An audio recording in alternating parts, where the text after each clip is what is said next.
Hello everyone, welcome to my YouTube channel. आज के video में हम क्लास 10th आईसीएसई बोर्ड के again total history and civics lesson को ही डिस्कस करेंगे। ये मैंने स्टार्ट किया था, इसकी मैंने कुछ वीडियोस ऑलरेडी अपलोड कर रखी हैं। अगर आपने अभी तक नहीं देखा तो आप मेरे चैनल पे जाकर देख लीजिए। Basically total history and civics ICSE board का थोड़ा सा वास्ट है, लेसन इसके थोड़े ज़्यादा हैं और कह सकते हैं कि करंट सिनेरियो और जो हमारे फ्रीडम के बाद का सिनेरियो था उसके बारे में हर एक चीज़ डिटेल करके इस पर्टिकुलर सिलेबस में कवर किया गया है। तो हमारे जो नेक्स्ट अभी करंट जो सिलेबस होगा जिसको आज हम डिस्कस करेंगे वो होगा हमारा chapter 8 forward block and INA. Basically इसके पहले के जो वीडियोस थे उसमें हमने प्रॉपरली इंडिपेंडेंस की सारी चीज़ों को डिस्कस किया था, किस तरीके से नेशनलिज्म ग्रो हुआ, किस तरीके से हमारे कंट्री में सारी चीज़ें हुई, किस तरीके से हमारे फ्रीडम फाइटर्स ने सारी चीज़ों को अरेंज किया, चीज़ों को मैनेज किया ताकि हमारी कंट्री को प्रॉपरली ब्रिटिश के थ्रू फ्रीडम मिल सके। अब चूंकि जो हमारा नेक्स्ट टॉपिक होगा फॉरवर्ड ब्लॉक एंड आईएनए, ये भी बेसिकली हमारा फ्रीडम का ही एक पार्ट है। मतलब आप कह सकते हैं कि ये वो पार्ट है जो कि बहुत ज़्यादा कंसिडर नहीं किया जाता है, जिसको बहुत ज़्यादा इंपॉर्टेंस नहीं दी जाती है। स्टिल ये एक ऐसी चीज़ है जिसको हम डिनाई भी नहीं कर सकते हैं। अब ये देखिए, बहुत छोटा लेसन है, इसमें बहुत कम चीज़ें हैं जो आपको जानने वाली हैं। सबसे जो इम्पॉर्टेंट चीज़ है वो जानने वाली है। सबसे पहले हम फॉरवर्ड ब्लॉक की बात करने से पहले हम डिस्कस करते हैं कि सुभाष चंद्र बोस कौन थे।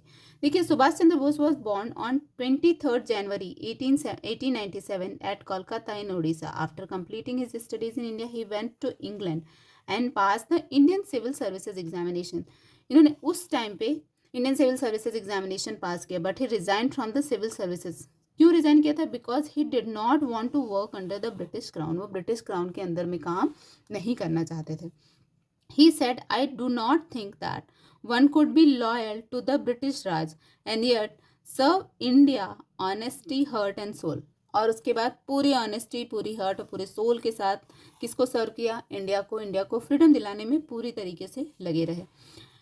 Bose entered active politics at the age of 24 and became a Swarajist because he did not agree with Gandhian thought। Clear है? मतलब ये गांधीयन थॉट से अग्री नहीं करते थे। गांधी थॉट से अग्री नहीं करने का मतलब होता है कि ये नॉन वायलेंस को सपोर्ट नहीं करते थे। इनका था कि जो हमारा राइट है वो राइट हमको बाय हुक और बाय को लेना ही है। Boss was a man of action. He believed in एगेशन and resorted the assertive method for the attainment of Swaraj. Swaraj को अटेन करने के लिए, स्वराज को पाने के लिए कौन सा मेथड इन्होंने यूज़ किया था? इन्होंने असर्टिव मेथड को यूज़ किया था। ठीक है, तो जो बॉस का कंट्रीब्यूशन है वो एक्चुअल में हमारे कंट्री के फ्रीडम के लिए बहुत ही इंपॉर्टेंट रोल प्ले करता है, लेकिन एक्चुअल में इस चीज़ों को थोड़ा डिनाई किया जाता है। कह सकते हैं कि बहुत अच्छे से या बहुत प्रॉपरली इन सारी चीज़ों के बारे में बहुत जगह हमको देखने या सुनने को नहीं मिलता है। देखिए, वेल एजुकेटेड पर्सन जो अच्छा एग्जामिनेशन पास करने के बाद अच्छी सर्विस में आने के बाद इन्होंने अपनी उस सर्विस को डिनाई किया और ये कंट्री के स्वराज के लिए लगे रहे और कंट्री को स्वराज दिलाने में काम करते हैं। तो सोचिए, this is actually very important thing जो हमको याद रखने वाली है। साथ ही साथ अब देखिए, बॉस जो थे, बॉस मेरा कहने का मतलब सुभाष चंद्र बोस से है।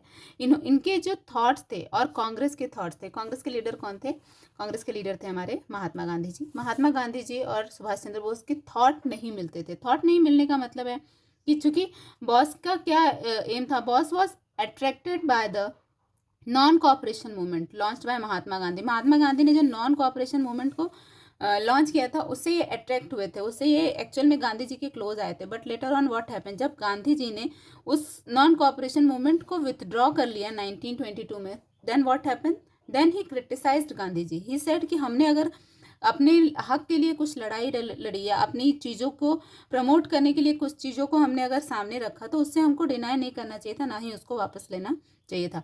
उसके बाद इन्होंने क्या किया कि चूंकि he is not agree with his thought, तो जब गांधी जी की थॉट से अग्री नहीं थे तो सेम पार्टी में रह के दोनों काम नहीं कर सकते थे, क्योंकि एक पार्टी एक मोटो, एक गोल, एक एम के साथ आगे बढ़ती है। उस केस में क्या हुआ? उस केस में he led stress on national planning, unity and organisation of masses for the national struggle. अब इन्होंने बहुत सारे इस तरीके की चीज़ें की जिससे कि लोग इनके साइड भी अट्रैक्ट हुए। देखिए, बहुत सारे ऐसे लोग थे जो कि असर्टिव्स को भी सपोर्ट करते थे, मतलब they want freedom through this assertive methods.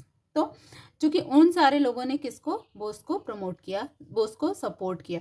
तो इस तरीके से क्या आप कह सकते हैं कि सुभाष चंद्र बोस जो हैं वो पूरी तरीके से हमारे कंट्री के फ्रीडम में आए। अब हम डिस्कस करते हैं कि फॉरवर्ड ब्लॉक क्या होता है। देखिए, ये रिफ्ट विद गांधी जी, ये आपके पोर्शन का पार्ट नहीं है, इसलिए हम इसको कवर नहीं करेंगे।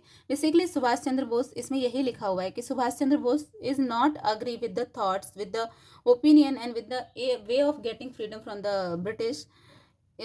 इसके कारण इन्होंने कुछ अलग पार्टी, कुछ डिफरेंट तरीके से अपने बातों को लोगों के सामने रखना स्टार्ट किया। अब डिफरेंट तरीके से देखिए, कोई किसी की बात क्यों सुनता है जब कुछ उसके पास कोई बेस हो, कोई आधार, कोई बताने की चीज़ें उसके पास अवेलेबल हो। तो क्या चीज़ एग्जिस्टेंस में आया, फिर एग्जिस्टेंस में आया हमारा फॉरवर्ड ब्लॉक।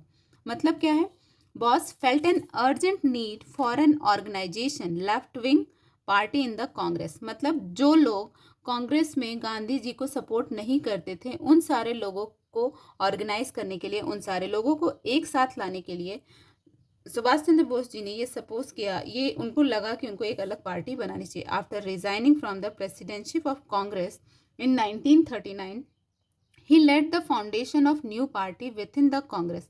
कांग्रेस के अंदर ही एक नई पार्टी रखी, to bring the entire left wing under one banner.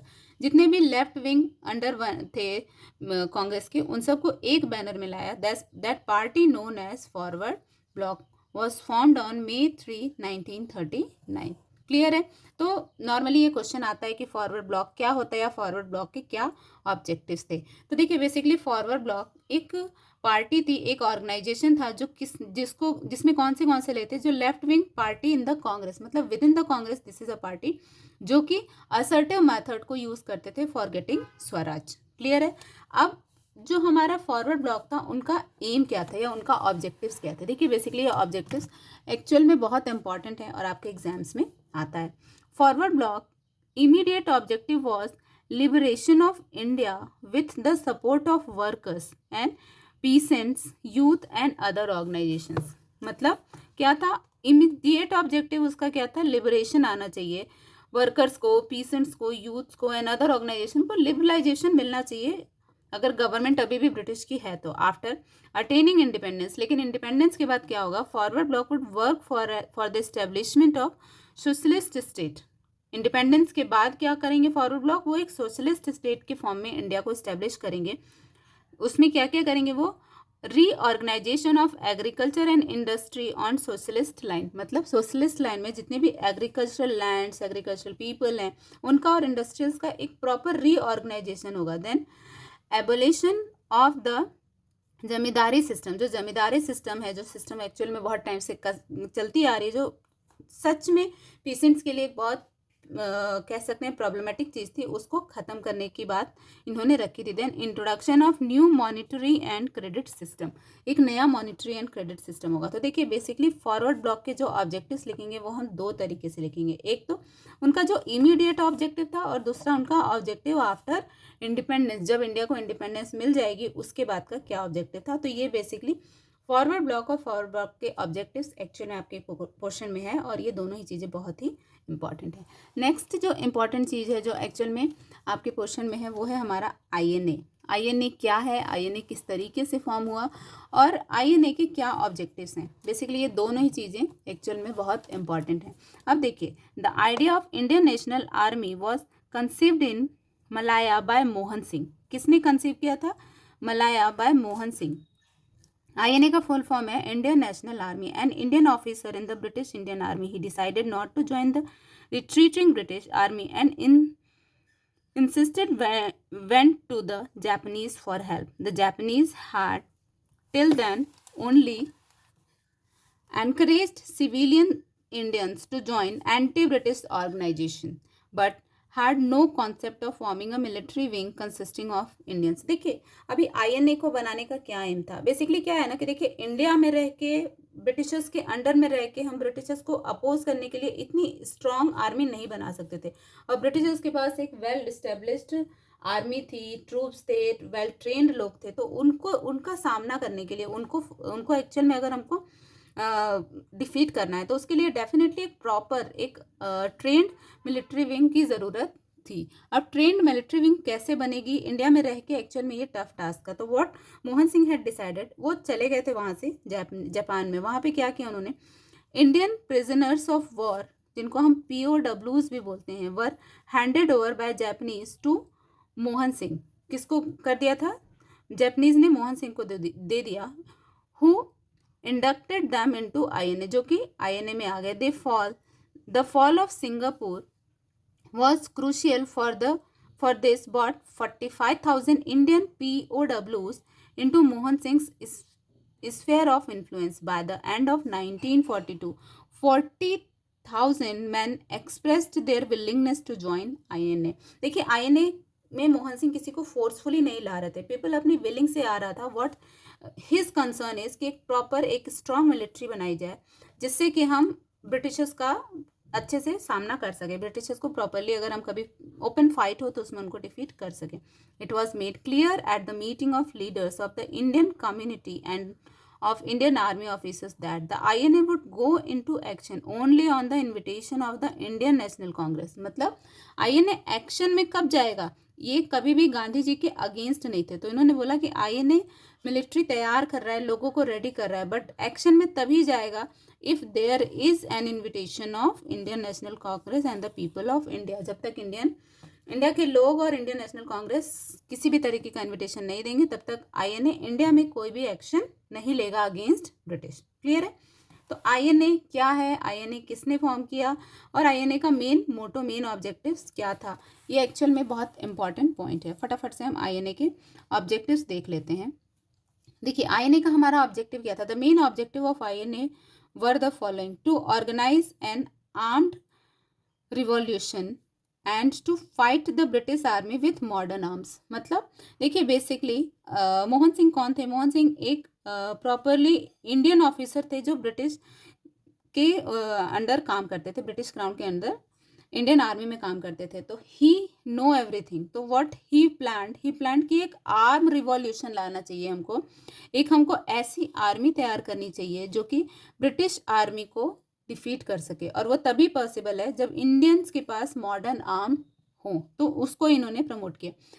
Since it was not possible for the Indian to organize an armed revolution from their homeland, मतलब इंडिया में पॉसिबल नहीं था। This task must be assigned to the Indians living abroad. तो ये task किसको दिया गया था?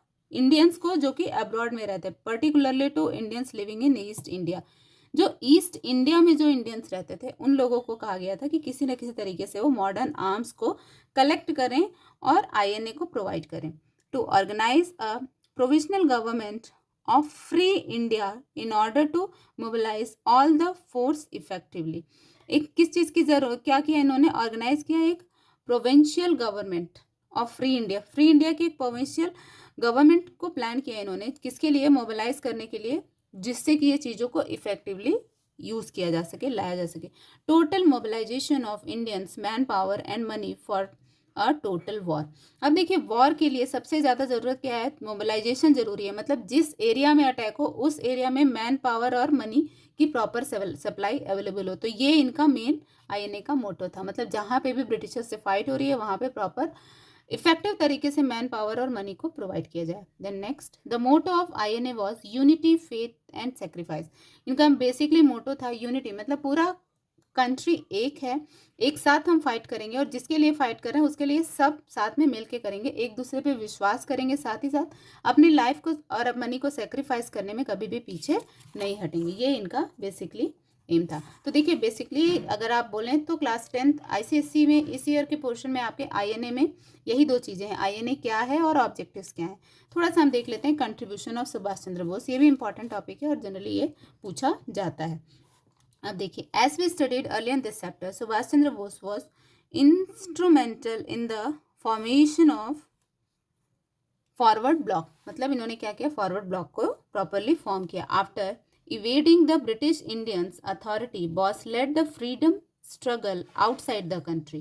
ठीक है, अब उन्होंने क्या किया? फ्रीडम स्ट्रगल कंट्री के बाहर भी किया। The active phase of the INA began when Subhash Chandra Bose arrived at Singapore in July 1943।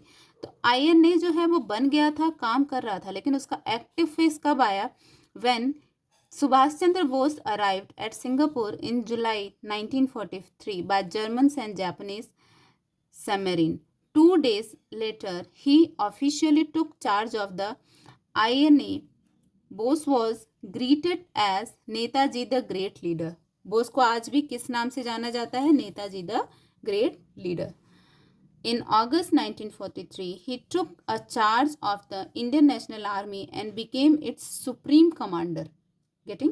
मतलब 1943 में क्या बने थे ये चार्ज ले लिए और चार्ज लेने के बाद आईएनए के सुप्रीम कमांडर बने थे. After setting up the INA headquarter in Yangon and in Singapore he began to recognize the INA. इन्होंने आईएनए को रिकॉग्निशन देना स्टार्ट कर दिया.